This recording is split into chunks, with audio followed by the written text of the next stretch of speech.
Ayan, kagaya po ng sinabi ko kahapon na ipapalabas ko po rito kung gaano kademonyo itong si Luistro na ito, kung gaano kademonyo at kung gaano kakapal ang pagmumukha nito.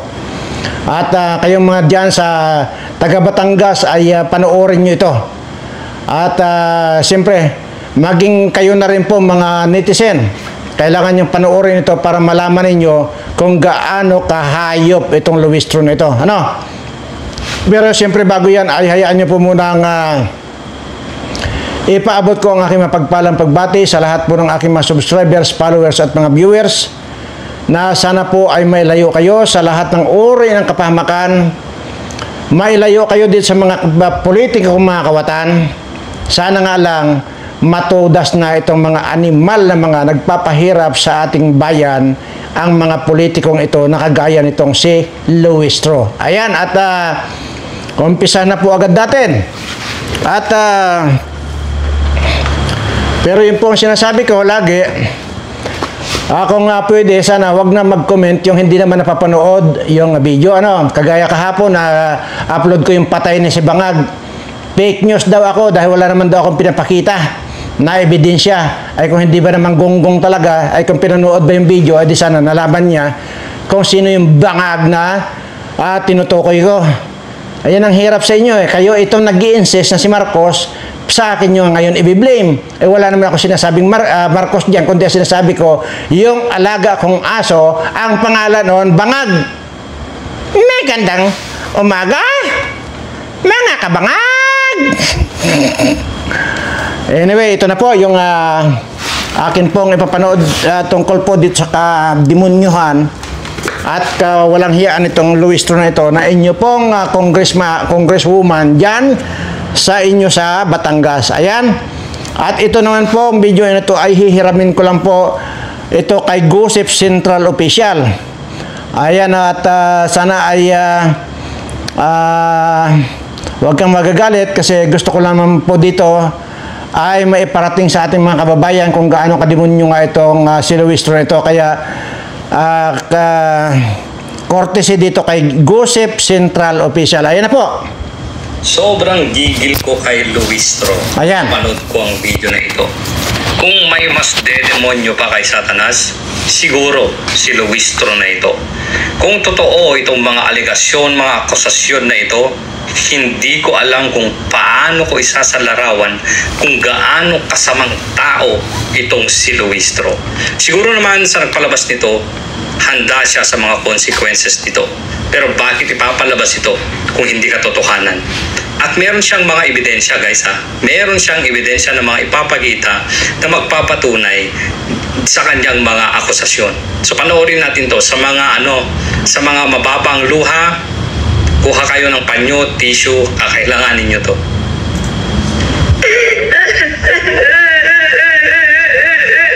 Ako may kaibigan sa munisipyo.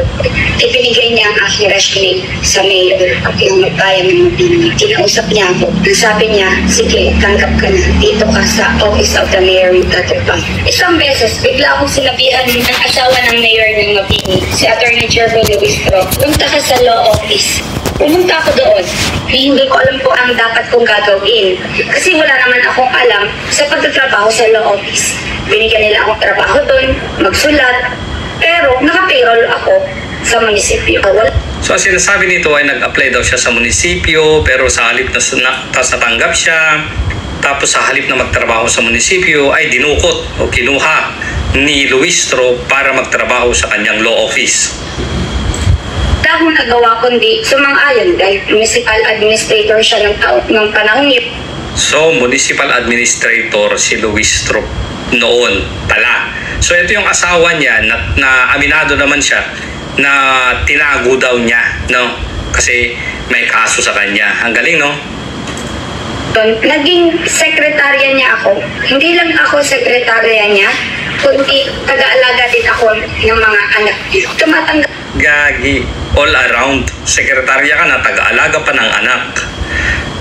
Ang opisina namin ng mga annulment, and transfer, na wala naman akong kaalam-alam kung paano gawin yun. Tanggap siya ng... Hindi, sila ba dapat yung gumawa nun? Sa bagay, mga kumalan, transfer naman, di ba? Yung mga documents lang naman yan.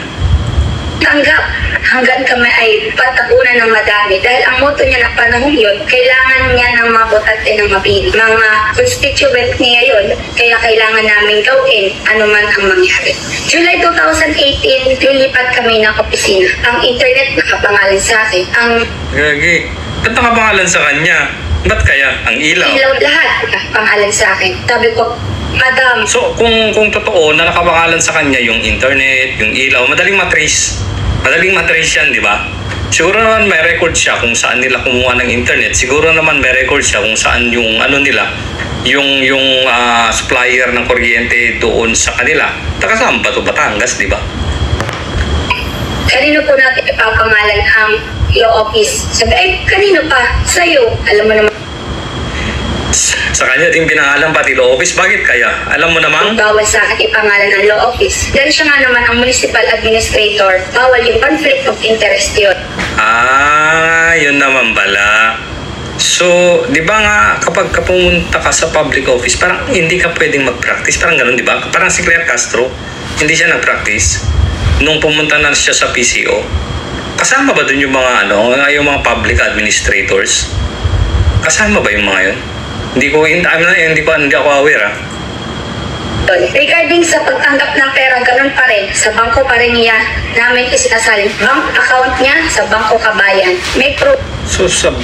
So, isinasalin yung mga pera dun sa mga bank accounts ninyo at meron din siyang bangko kung saan isinasalin, kung saan i-deposit yung pera. Web ako na lahat ng resibo na ibinigay sa amin ng kliyente ay inulog namin sa Bangko Kabayan. Ipinagtatanggol ko siya. Gagi, may records guys, may resibo, bank transfer. Patay tayo dyan, may papagitan niya. Sa lahat ng tao, piski sa mga trabahador niya, lahat pinagtatanggol ko siya. Presyo busy siya, kaya ganun ang ugali niya. Lahat pinagtatanggol ko. December, nang siya ay ma-hospital. December na-hospital na daw siya. 22, kami nandoon. Mapapas ko na, nandoon pa rin ako sa ospital. Ni wala akong damit, ni wala akong kahit ano. Inalagaan ko siya sa ospital. Dumating sa puntong ako ang nagpapalit ng napkin niya kasi meron siya. Ako ang Grabing sakripisyo yan, no? Grabe. Pinuhusok mo sana yung bilat. Wala bang mga anak to? O hindi ba sila makapakuha ng personal nurse? Ang O di kaya nilagyan mo sana ng sili yung pinagawa. Sa secretary niyan, ng law firm mo pinagawa. panty niyan. Gagi, demonyo talaga. nagpupunas ng katawan niya. Lahat ng pwedeng gawin ng isang anak sa ina ay ginagawa ko para sa kanya. See? Di ba sabi ko wala ba siyang mga anak na pwedeng gumawa sa kanya to? Ano, kamahal si Mayora nung time na yun. Hindi ko akalain, August 3, hindi ko inakasahan na yun na pala yung kalbaryo ng buhay ko. Madami nang nagre-reklamo na kesyo daw, hindi naayos yung ganito, hindi naayos ang ganyan. Pinatawag ngayon ako ni attorney sa opisina. Lahing gulat ko, nandoon lahat ng Walaan ko. Kahit napanood ko na, ibinaling lahat sa kanya. kliyente ng law office, kliyente, lahat ng kliyente na hindi ko alam ang gagawin niya. Kumbaga ako, iaan niya sa tao para takpan yung pagkakamali. Sinabi mo ito sa harap nila, wala kang alam sa lahat ng transaksyon ginawa nila sa opisina. Sinabi mong salitang Gagi, so dinay niya yung mga transaction kasi marami ng mga nagre-reklamo. Ang problema dito, ikaw yung nakapangalan sa law office at ikaw pa yung nagtatransact sa kanila. Pero ang laban niya dito, yung mga pera ay meron siyang mga resibo na mismong doon sa account ni Luistro pumapasok. At saka bakit Kabayan? Bakit Kabayan? Ang alam ko sa Kabayan na account, may bangko bang Kabayan? O yung name ng account yung sinasabi niya? Kasi ang alam ko sa Kabayan account is para sa mga OFW eh. sa harap ng madaming tao, sa harap kung saan hindi ako makakapagbigay ng dahilan para sa sarili ko. Maya-maya may dumating na pulis, 2 pulis. Dinala mo kami sa conference room sa likod ng opisina ng mayor. Alam ko lahat ng dinadala mo doon. Pinakausap mo sa akin mo ng pulis. Sabi sa akin ng pulis, iimbestigahan ako. Sinasabi ko lahat ng aking ginawa, lahat ng ebidensyang aking kailangan ipakita sa kanila, pinakita ko. Pero hindi nila ako pinakinggan. Wala. Siyempre, asawa ng mayor. Alam ko naman, susuwagin nila yan. silang pinakinggan sa akin. Biruin mo, 4 kami sa opisina, ako lang ang ginanto mo. Dumating sa atin, may dalang mga kasulatan. Habang binabasa ko ang ginawa mo kasulatan, hindi lang ako at dinudurog mo. Ibinigay mo ang mga dokumentong dapat kumpirmahan. Ngayon wala sinabi sa akin ang mga pulis na kailangan kong abogado para bago ako pumirma. Ang sinabi lang nila sa akin, kailangan kumpirmahan yan para makalabas ako sa opisinang yun. Wala akong nagawa sa takot ko. Sa pagpipressure niya sa araw na yun, inirmahan ko lahat ng dokumento na yun. Ngayon ang Dali lang. Kung ibabase mo sa emotion, kung paano nagsasalita ng babae to, hugot na hugot, ramdam. Alam mo yung namimeke ng feelings, pero siya hindi. Para sa akin yung feeling nito na nai-interview is genuine. Totoo. naging dahilan kung bakit ako hinahawakan mo sa leeg. Tumawag ako sa pamilya ko. Pagkatapos ko pirmahan lahat ng dokumentong ginawa ko. Sabi ko, Ma, Gagi, may mga dokumentong pinapirma. Ano kaya yun, mga waivers? Pa, kailangan ko na po magbayad ng 1.8 million. Putragis. Putragis. 1.8 million sa isang ordinaryong trabahador, sekretary mo, ginawa mong yaya, ginawa mong personal assistant, ginawa mong pang personal nurse, ginawa mo pang yung caregiver. Grabe, tapos pagbabayarin mo ng 1.8 million sa all office mo, ha? Ang problema kasi dito, guys, sabi nga niya, nakapangalan sa law office, itong babae, hindi si Luistro. Pero, eto yung ebidensya mamaya. Paliwanag ako sarap ng ebe ng mabini. Ipinakita ko lahat ng Yan, oh, deposit slip. Sana nakikita nyo. Luistro yan, oh. Oh, may mga ebidensya. Patay ka dito. deposit slip na ibinigay ko. Ayan, oh, kung makikita nyo itong blue na to, ano to eh, ito yung pinapasok sa machine ng teller. Tapos magpiprint. Ayan, oh, validated. Parang validated na siya. Grabe, oh. Pinakita ko sa iyo mga conversation natin na sabi Ano? ko. Hala, ang dami. May conversations pa daw. Lintik, patay tayo dito. Luistro. Yung nag-pressure nito dahil kasama Ano nga, isa pa, meron pa. sa naysay na sinasabi mo, hindi mo alam lahat ng transaction na So, deposit slip to, guys, oh. Nakikita nyo itong banda dito. Oh, ibig sabihin validated to, may pirma pa dito. Validated to ng teller na pumasok na deposit na. ginagawa namin. Usap-usap kami pamilya. Sinasabi ko lagi sa kanila, huwag na huwag babayaran yun. Dahil wala akong kinukuha sa iyo doon. Dumating sa punto, pinagte-text mo ang aking ama, kailangan magbayad kung hindi. Ikukulong ako hanggang mga taga-abroad, pinagte-text mo, pinag-chat mo. Grabe, demonyo. Parang ito yung yung naninigal dito sa sa mga lending apps na nanggigipit. Yung mga pamilya mo, kaibigan mo, kaopisina mo, yung mga tinetext, parang ganito yung ginawa daw niya, daw. Okay, at mahaba pa po kasi ito. So, yan. At least marami yung panood nyo rito, lalo na kayong mga taga Batangas. Ganyan po kademonyo yung inyong congresswoman dyan, itong si Luistro. At imagine nyo, talagang kawawang empleyado na kung saan ay hindi naman talaga siya empleyado niya, kundi pinag-apply or nag-apply sa munisipyo, tapos sinugot niya doon at ginawa niyang yun, mga napanood po ninyo. Ganyang kahayop itong Luistro nito, nagmamalinis-malinisan pa. Una, aminado yan na itinago daw niya yung asawa niya kasi nang rape yung asawa nito. Anong sabi niya? Aminado siya na itinago niya. Oh, diyan pa lang dapat inimbestigahan na diyan sa Quadcom yan eh. Dahil maliwanag na obstruction of justice ang ginawa niyan. Criminal yan. Bakit hanggang ngayon ay nandyan yung hayop na yan? Ito yung sinasabi ko na congresswoman dyan sa inyo. Aywan ko bakit paano yung nasisikmura na mayroon kayong congresswoman na imagine nyo ngayon drum. parang pinutol na drum, tapos sinuotan ng Maria Clara na damit.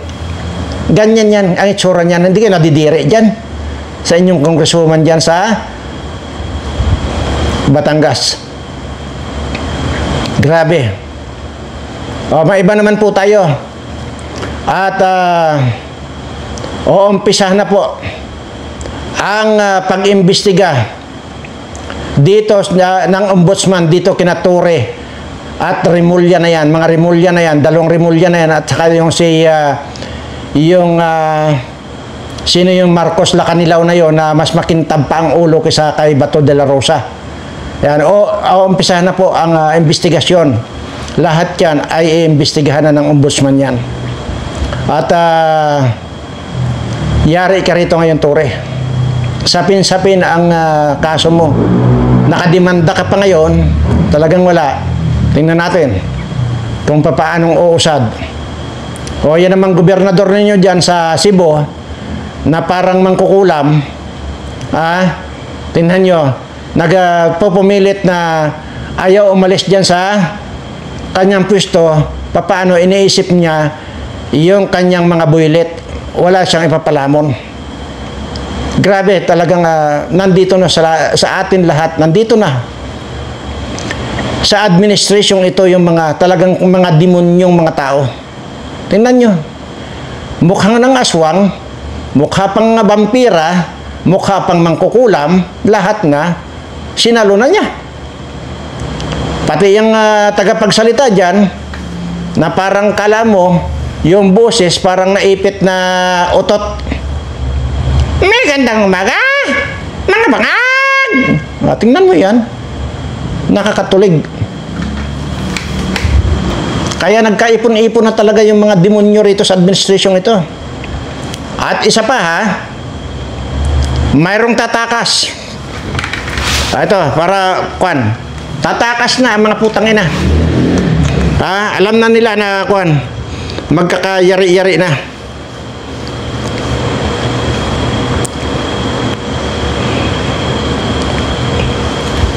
Ito, panoorin nyo.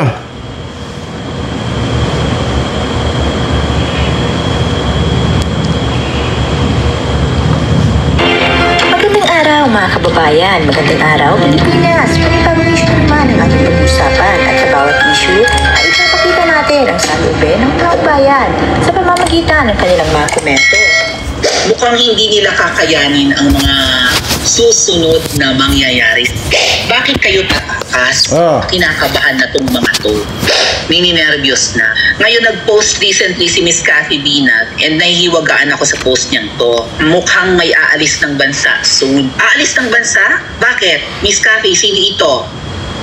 Ewan ko, diniliskas sila. Pero tingnan natin yung mga comments ng ng mga netizens sa post ni Miss Cathy. Sana naman daw tumakas na nga or lumayas na. Sumusobra na kasi. Political asylum? Kung hindi nila kakayanin ang mga maaaring mangyari dahil sila naghahanda ng tumakas ang mga bangag, kung sakaling magkagulo at di napigilan ang taong bayan. Dahil marami na ring senyales na kinakabahan na silang BBM. At dahil dyan ay may mga pumipigil na rin sa mga pagtitipon at sa paglabas ng mga tao. Mukhang hindi nila kakayanin ang mga susunod na mangyayari. Mukhang kinakabahan na. Ngayon kung lalaya sila mga ate at kuya ng Pilipinas, kung tatakas sila ng bansa, dapat ba nating habulin? Dapat ba nating cornerin? Kasi may mga nagbabanggit, hindi pa pwedeng kulong muna. Immune pa yan for 6 years, pero kung matatanggal yan sa pwesto, halimbawa matanggal yan sa pwesto, amen, inshallah, ngayong taon, next year, hindi na yan immune sa kaso. Baka pwede huwag makatakas ang mga yan at maikulong na lang. Baka ganti man lang tayo.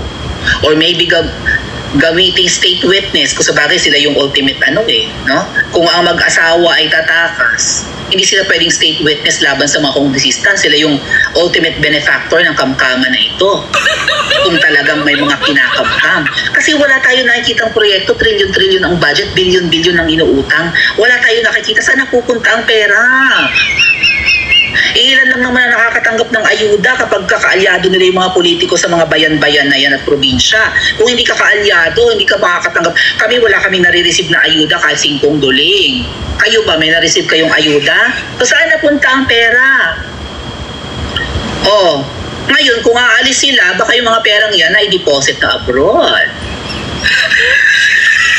O sige, lumayas na sila at wag nang bumalik, okay lang. Okay lang ba yun sa inyo mga ate at kuya? O kailangang papanagutin at ikulong? Ngayon nag-post recently si Miss Cathy Dinas and nahihiwagaan ako sa post niyang to. Mukhang may aalis ng bansa soon. Aalis ng bansa? Bakit? Miss Cathy, sino ito? Ewan ko, diniliskas niya. Ayan po, narinig niyo naman mayroong tatakas na. Bakit may tatakas na? Yan ang tanong. Sasagutin po natin yan. Kasi itong si Remulla ay nagkakagulo na. At may pinasaringan na niya si Bangag. Galit na galit itong si Remulla dito kay Lucrecia. Kasi itong Lucrecia na ito, mali-mali ang mga sinasabi na wala sa ayos na para lang ang kausap niya yung mga nagtitinda ng isda. Yan si Lucrecia. Kaya binanatan ni Remulla yan, si Lucrecia, at may pasaring siya dito kay Bangag. Nagkakagulo-gulo na po sila. O, ayan. Yan po ang totoo. Kaya mukhang mayroon ng tatakas.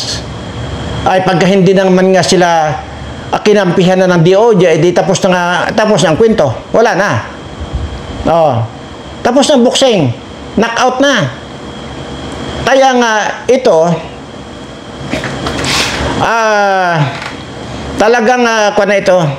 talagang papunta na doon sa talaga ito.